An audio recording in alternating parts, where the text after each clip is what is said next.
Hello dear subscribers, today I will show you how you can easily turn off notifications on your Android device. So for doing this you just need to go to settings, and in settings you need to find notifications. Here you can see it will be under sound and vibration.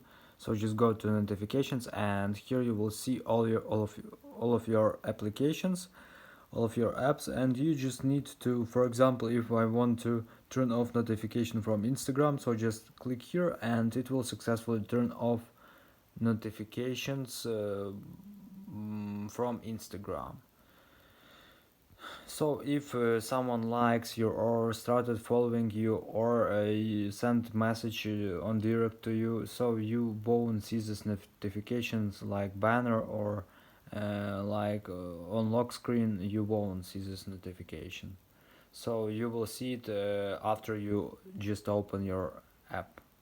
So if you want to turn on, just click again and it will successfully turn on notifications from Instagram. So this is how it works. So thanks for watching, have a nice day, subscribe to my channel, click like, and goodbye.